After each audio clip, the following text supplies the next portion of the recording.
And welcome! In this video I'll cover all the consumable meads and wine that are available in Valheim since the Mistlands update, or as I like to call them, potions. There are 10 different meads and 1 wine that can be produced and have a range of effects and buffs that will give an instant and or effect over time once consumed. To make all of these you'll need a cauldron at level 1 and a fermentor. The cauldron will require a forge at level 1 and 10 tin to build and must be placed over a fire source in order to operate. The fermentor also requires a forge at level 1, 30 fine wood, 5 bronze and 10 resin to build, and it will need to have at least 70% cover to operate. Please note that if you add mead or wine base to a fermenter and then destroy it before the fermenting cycle is completed, you will not receive the mead or wine base back, only the fermenter building materials. The fermenting cycle takes 2 in-game days to fully complete once a mead or wine base has been added to a fermenter. You can tell if the fermentation process is complete as the animation will have stopped. Simply interact with the fermenter and it will drop the finished product. You'll receive 6 meads or wine for every 1 mead or wine base you ferment. The first mead on the list is the tasty mead. The recipe for this mead base will be unlocked as soon as the ingredients have been gathered and a cauldron has been built. The tasty mead base requires the following ingredients: 10 honey, 10 raspberries and 5 blueberries. Once fermented, 6 tasty mead will be available and grant 100% stamina regen for 10 seconds on consumption. The only negative aspect of this is that you will receive a 50% health regen reduction, slowing your health regeneration. However, as there is no cooldown with this mead, you can consume another tasty mead straight away or as soon as your stamina has drained, which makes this very useful for boss fights or getting away from mobs, because of the continuous stamina booster ability. Do not underestimate the power of this potion. A side note, in the Mistlands you can find this mead by destroying verger barrels found in their camps. The next 3 meads are for healing. Firstly, we have the minor healing mead. This recipe for the mead base will be unlocked once all the ingredients have been gathered and a cauldron built. To produce 1 minor healing mead base, you will require the following ingredients: 10 honey, 5 blueberries, 10 raspberries and 1 dandelion. Once fermented, 6 minor healing mead will be available, which restores 50 health over 10 seconds on consumption. These do have a 2-minute cooldown before another one can be consumed, so please bear that in mind. The second health mead is the medium health mead, and again available to craft once the ingredients have been gathered and a cauldron built. 1 mead base will produce 6 medium health meads and require the following ingredient: 10 honey, 10 raspberries, 1 dandelion and 4 blood bags. Now these can be gathered from killing leeches in the swamp biome. Once fermented, medium health mead will restore 75 health over 10 seconds on consumption, but again have a 2-minute cooldown before another can be consumed. With Mistlands came the addition of a final health mead, the major healing health mead. The recipe is available to craft once all the ingredients have been gathered and the cauldron has been built. Please note that some of the ingredients required are only found in the Mistlands biome, so will not be easily available until late game. 1 mead base will produce 6 major healing meads and require the following ingredient: 10 honey, 4 blood clots and 5 royal jelly. The blood clots come from killing ticks, and royal jelly can either be found in piles within infested mines or dropped by seeker broods. Both of these are only initially found in the Mistlands biome. Once fermented, the major healing mead will restore 125 health over 10 seconds on consumption, but again it will have a 2-minute cooldown before another healing mead can be consumed. We now move on to the stamina meads, the first being the minor stamina mead and is available to craft once the ingredients have been gathered and the cauldron built. 1 mead base will produce 6 minor stamina meads and require the following ingredient: 10 honey, 10 raspberries and 10 yellow mushrooms. Now yellow mushrooms can be found within the burial chambers and troll caves in the Black Forest and sunken crypts in the swamp, and respawn after 240 minutes, so are available to farm. Once fermented, the minor stamina mead will restore 80 stamina over 2 seconds on consumption. That has a 2-minute cooldown before another stamina mead can be used. The second stamina mead is the medium stamina mead, and is again available to craft once the ingredients are being gathered and a cauldron built. 1 mead base will produce 6 medium stamina mead and require the following ingredients: 10 honey, 10 yellow mushrooms and 10 cloudberries. Now whilst cloudberries only grow wild in the plains, a lot of the time you'll find them growing near the edges, so it's easily possible to avoid detection and go and fill your pockets with as many as possible. Even if you're not yet ready for the plains, and even on their own, cloudberries are a very good source of food early on. Once fermented, the medium stamina mead will restore 160 stamina over 2 seconds on consumption, although a 2-minute cooldown is applied, preventing another stamina mead being consumed for this duration.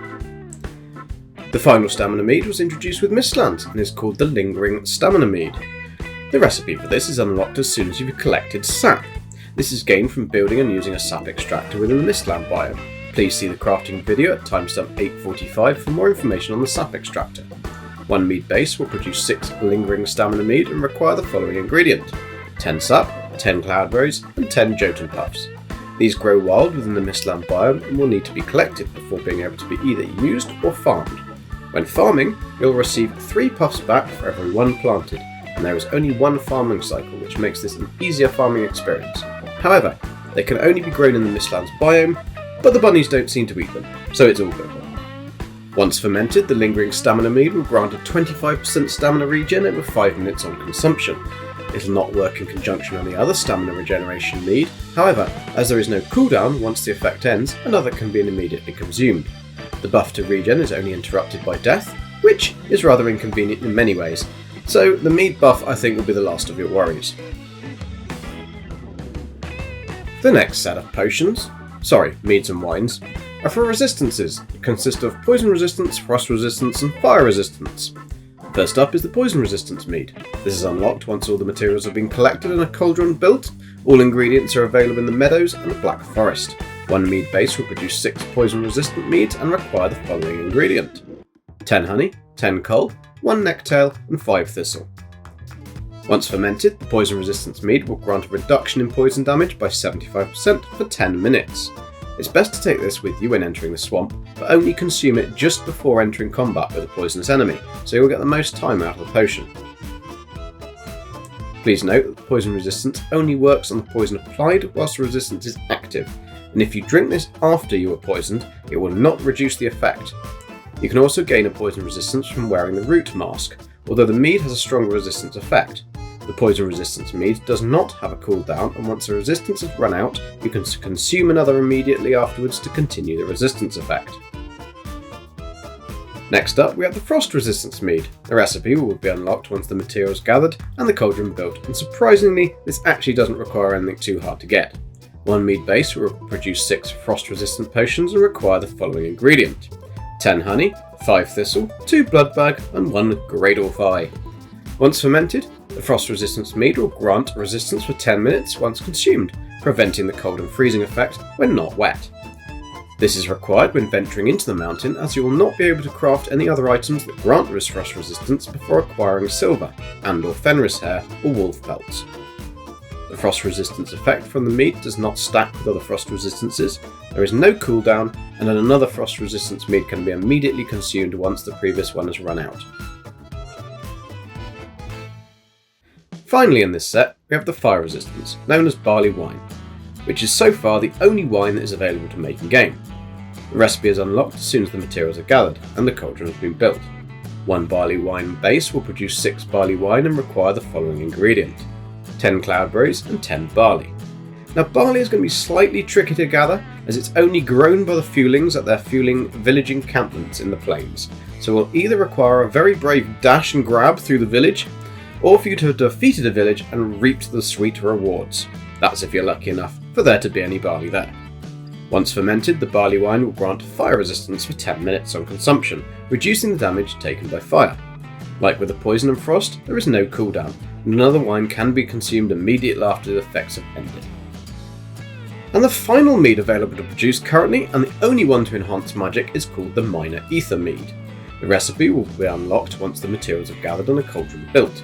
It requires Mistland level items, but as you won't unlock magic until late game anyway, you won't really need to worry about this mead. One mead base will produce 6 minor ether mead and require the following ingredients: 10 honey, 5 sap, 2 jotun puffs, and 5 mage cap. These are glowing blue mushrooms you can find growing wild in the Mistlands. Using a cultivator, they can be planted directly and farmed alongside the jotun puffs in the Mistlands biome. Once cultivated, they will also harvest 3 mage cap from every one planted. Once fermented, the ether regen mead will grant 125 ether regen for consumption for 10 seconds. Then a 2-minute cooldown is applied, preventing immediate consumption of a further ether mead. And that, my friends, is all the meads and wines, or potions, available at present in Valheim. I hope this information has been useful, and if you enjoyed the video, I've been Golden Gak. Please remember to like and subscribe, and hope to see you in the next one. Until then, see ya.